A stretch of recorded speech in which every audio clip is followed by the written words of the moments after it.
क्या आपने कभी ऐसा महसूस किया है कि जिंदगी हर मोड़ पर आपको हरा रही है? जैसे आप पूरी ईमानदारी से आगे बढ़ना चाहते हैं, लेकिन हर दिशा में सिर्फ ठोकरें ही मिलती हैं। आपके अपने लोग आपकी पीठ पीछे बात करते हैं, आपके सपनों का मजाक उड़ाते हैं और हर रोज किस्मत जैसे एक नया तमाचा मारती है। अगर हां, तो यह वीडियो सिर्फ एक वीडियो नहीं, यह उस आवाज की गूंज है जो आपकी आत्मा सालों से सुनना चाहती थी। यह आपको याद दिलाएगा कि आप टूटे नहीं हैं, बस थके हैं, और थक कर रुकना हार नहीं होती। एक बार बस धैर्य के साथ इसे अंत तक देखिए, क्योंकि ये केवल बातें नहीं, वो एहसास हैं जो आपके दिल के सबसे गहरे घावों पर मरहम रखेंगे। आप जीतें या हारें, लेकिन ये वीडियो देखने के बाद आप पहले जैसे नहीं रहेंगे। कृपया इसे बीच में ना छोड़ें, क्योंकि हो सकता है इसी एक सच में छुपा हो आपकी पूरी जिंदगी का मोड़। हम पूरी विनम्रता और सम्मान के साथ आपसे निवेदन करते हैं, इसे अंत तक जरूर देखें, क्योंकि अब वक्त आ गया है खुद को वापस उठाने का। जिंदगी जब बार बार आपको गिरा रही हो, हर ओर से अंधकार फैल रहा हो, तब सबसे बड़ा युद्ध बाहर नहीं, अंदर होता है। आपके विचारों का, आपकी उम्मीदों का, आपके आत्मविश्वास का। और यही युद्ध अर्जुन के जीवन में भी आया था। जब वो मैदान में खड़ा था, धनुष थामे, लेकिन भीतर से पूरी तरह टूट चुका था। अपने ही लोगों के खिलाफ युद्ध करना था, अपने ही सगे संबंधियों के विरुद्ध खड़ा होना था। उसका मन कांप गया, आत्मा डगमगाई और उसने अपना धनुष गिरा दिया। वह सिर्फ एक योद्धा नहीं था, वो इंसान था जो अपने कर्तव्य और भावना के बीच उलझ जाता है। श्री कृष्ण कहते हैं, जब तेरा मन डर से भर जाए, तब तुझे मेरी शरण में आ जाना चाहिए। मैं तुझसे तेरा बोझ नहीं छीनूंगा, लेकिन तेरे कंधे मजबूत कर दूंगा। और यही हुआ। कृष्ण ने अर्जुन को ज्ञान दिया, वह ज्ञान जो केवल युद्ध की बात नहीं करता, बल्कि हर उस इंसान के लिए है जो जीवन से थक गया है, टूट गया है, हारा हुआ महसूस कर रहा है। कृष्ण ने अर्जुन से नहीं कहा कि मत लड़ो, उन्होंने कहा अब लड़ो, लेकिन इस बार जागरूक होकर, मेरे साथ होकर, अपने भीतर की शक्ति को पहचान कर। जरा सोचिए, अगर अर्जुन उस दिन युद्ध छोड़ देता तो क्या होता? शायद इतिहास ही बदल जाता। लेकिन उसने खुद को फिर से उठाया, क्योंकि कृष्ण ने उसे याद दिलाया कि असली युद्ध बाहर नहीं, भीतर का है। श्री कृष्ण कहते हैं, तेरा काम सिर्फ कर्म करना है, फल की चिंता छोड़ दे, क्योंकि जब तू निस्वार्थ होकर कर्म करता है, तब मैं स्वयं तेरे साथ चलता हूं। आज हम सब कहीं ना कहीं अर्जुन ही हैं। हम अपने युद्धों से थक चुके हैं। कोई रिश्तों में हारा है, कोई नौकरी में, कोई अपने सपनों से समझौता कर चुका है। लेकिन क्या यह हार स्थायी है? नहीं, यह सिर्फ एक परीक्षा है। क्या हम फिर उठेंगे या यूं ही पड़े रहेंगे? एक युवक था जिसने कई बार कोशिश की IAS बनने की, लेकिन हर बार असफल हुआ। घर वाले हंसते थे, लोग ताना मारते थे, और एक दिन उसने भी मान लिया कि अब नहीं होगा मुझसे। लेकिन एक दिन उसने श्री कृष्ण के एक विचार को पढ़ा, जो तू आज छोड़ देगा वही तुझे कल पछताने देगा, जो तू आज झेल जाएगा वही तुझे कल महान बना देगा। उसने फिर कोशिश की, इस बार आत्मा से, बिना फल की चिंता किए, बिना डरे, और वो सफल हुआ। श्री कृष्ण कहते हैं, विजय उसी की होती है जो अंत तक डटा रहता है, जो तूफानों से नहीं भागता, बल्कि उन्हीं में उड़ना सीखता है। आप भी वो युवक बन सकते हैं। फर्क सिर्फ इस बात का है कि क्या आप अब भी हार मान लेंगे, या श्री कृष्ण की तरह अपने भीतर की आवाज को पहचान कर फिर उठ खड़े होंगे। और याद रखिए, जिंदगी किसी को हराने नहीं आती, वह तो बार बार आपको आजमाती है, ताकि आप उस व्यक्ति में बदल सकें जो आप जन्म से बनने आए थे। इसलिए जब लगे कि सब कुछ खत्म हो गया है, तब समझिए अब कुछ नया शुरू होने वाला है। जब अर्जुन युद्ध जीत चुका था, सारे शत्रु पराजित हो चुके थे और पांडवों की विजय घोषित हो चुकी थी। तब भी उसके चेहरे पर मुस्कान नहीं थी, क्योंकि विजय केवल बाहर की नहीं होनी चाहिए। असली शांति तब मिलती है जब आप भीतर से जीतते हैं।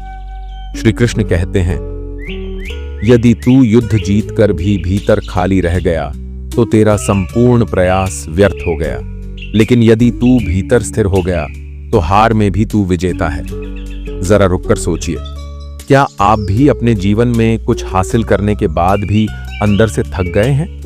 क्या कभी ऐसा लगा कि अब सब कुछ मिल गया फिर भी दिल शांत नहीं है? अगर हां, तो आप उसी स्थिति में हैं जिसमें अर्जुन युद्ध के बाद था, क्योंकि जिंदगी की सबसे बड़ी जीत सफलता नहीं होती, संतुलन होती है, जहां आप दुख में भी विचलित न हो और सुख में भी अहंकार से न भरें। श्री कृष्ण कहते हैं, जो व्यक्ति अपने सुख दुख, हानि लाभ, सफलता असफलता में समान भाव रखता है, वही योगी है, वही स्थिर बुद्धि है, वही मुझे प्रिय है। सफलता तब सार्थक है जब उसके साथ आपको शांति मिले, अहम नहीं। और शांति तब आती है जब आप जीवन को कर्म का क्षेत्र मानते हैं, ना कि प्रतियोगिता का मैदान। आज हर कोई दौड़ रहा है, कोई अपने करियर के पीछे, कोई रिश्तों की मान्यता के पीछे, कोई समाज की स्वीकृति के पीछे, लेकिन जो भीतर से शून्य है वह बाहर कितना भी सफल हो जाए एक दिन टूट ही जाएगा।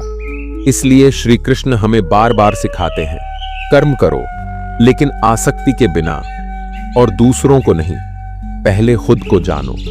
क्या आपने कभी खुद से पूछा है, मैं कौन हूं? क्या आपने कभी यह सोचा है कि जिस आत्मा को आप रोज उपेक्षित करते हैं वो ही असली आप है? श्री कृष्ण कहते हैं, य एनम वेत्ति हंतारम यश्चैनम मन्यते हतम, उभौ तो न विजानी तो नयम हंति न हन्यते। अर्थात जो यह सोचता है कि वह किसी को मार सकता है या मारा जा सकता है, वह अज्ञानी है। आत्मा न किसी को मारती है न मरती है। यह शरीर, यह हार जीत, यह धन दौलत, ये सब बीत जाएगा, लेकिन आत्मा जो आपके भीतर शांत बैठी है वो अमर है। और जब आप उस आत्मा को पहचान लेते हैं, तब कोई परिस्थिति, कोई हार, कोई ताना या कोई भी तकलीफ आपको तोड़ नहीं सकती। श्री कृष्ण कहते हैं, जिसने अपने मन को जीत लिया उसके लिए सारा संसार जीतना आसान हो जाता है। तो अब प्रश्न यह नहीं है कि आपको जीवन में क्या मिला या क्या नहीं मिला। असली प्रश्न यह है, क्या आपने खुद को पा लिया है? अगर हां, तो फिर दुनिया की कोई ताकत आपको हरा नहीं सकती। और यदि नहीं, तो यही समय है श्री कृष्ण की शरण में आने का। उनके ज्ञान को केवल पढ़िए मत, उसे अपने भीतर उतारिए। जब भी लगे कि आप हार रहे हैं, तो याद रखिए, आप हारे नहीं हैं, आप गढ़े जा रहे हैं। हर ठोकर, हर ताना, हर अकेलापन एक पुकार है कि आप अपने अंदर के कृष्ण को पहचानें और उठ खड़े हों। हर व्यक्ति जीवन में कभी न कभी उस मोड़ पर पहुंचता है जहां वह दूसरों से नहीं, खुद से हारता है। न कोई शस्त्र होता है, न रणभूमि, फिर भी युद्ध चलता है भीतर। एक व्यक्ति बाहर से सामान्य दिखता है, मुस्कुराता है, सबको संभालता है, लेकिन भीतर से बिखरा हुआ होता है। उसकी आत्मा जैसे चीख चीख कर कह रही होती है, मैं थक गया हूं। श्री कृष्ण कहते हैं, जिसने अपने मन को मित्र बना लिया उसके लिए कोई भी शत्रु शेष नहीं रहता, लेकिन जिसने अपने मन को ही शत्रु बना लिया उसके लिए पूरा जीवन ही एक युद्ध बन जाता है। तो असली जीत क्या है? दूसरों को हराना नहीं, दुनिया को दिखाना कि तुम कुछ हो, बिल्कुल नहीं। असली जीत है अपने भीतर के शोर को शांति में बदल देना। महाभारत के युद्ध के बाद जब युधिष्ठिर को राजगद्दी सौंपी गई तो सब खुश थे, लेकिन युधिष्ठिर विचलित थे। उन्होंने श्री कृष्ण से कहा, मैंने कुछ नहीं चाहा, फिर भी इतना खून बह गया, क्या यह जीत है? श्री कृष्ण मुस्कुराए और बोले, धर्म का मार्ग सरल नहीं होता युधिष्ठिर, यदि तू भीतर सत्य के साथ अडिग रहा तो यह रक्त भी तपस्या है, और यदि तू भीतर डगमगाया तो यह राज्य भी अधर्म है। यह संवाद केवल युधिष्ठिर से नहीं है, यह हम सबसे है। आज जब हम अपने जीवन में कोई निर्णय लेते हैं तो क्या हमारे भीतर का धर्म जागता है? जब कोई तुम्हें अपमानित करता है, क्या तुम पलटकर चोट देते हो या श्री कृष्ण की तरह मुस्कुराकर शांत रहते हो? जब जीवन तुम्हें खाली करता है, क्या तुम रोते हो या भीतर से गहरा होकर समझते हो कि शायद परमात्मा तुम्हें पुनः भरने के लिए खाली कर रहा है? श्री कृष्ण कहते हैं, तू मुझे भोगों में मत ढूंढ, मैं तुझे खालीपन में मिलूंगा। तू मुझे मंदिरों में मत ढूंढ, मैं तुझे मौन में मिलूंगा। यह जीवन उसी क्षण अर्थपूर्ण होता है जब हम यह समझ जाते हैं कि मेरा कोई भी कर्म, कोई भी संबंध, कोई भी सफलता मेरा अंतिम सत्य नहीं है। मेरा अंतिम सत्य है, मैं आत्मा हूं, मैं अमर हूं, मैं अचल हूं।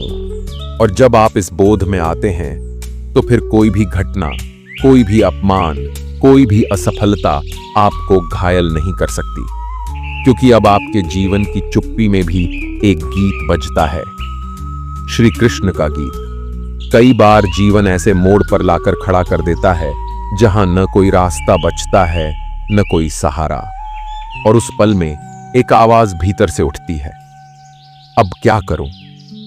ठीक उसी क्षण जब सब कुछ ध्वस्त हो चुका हो, सम्मान, विश्वास, संबंध और संबल, तो इंसान को लगता है कि यही अंत है।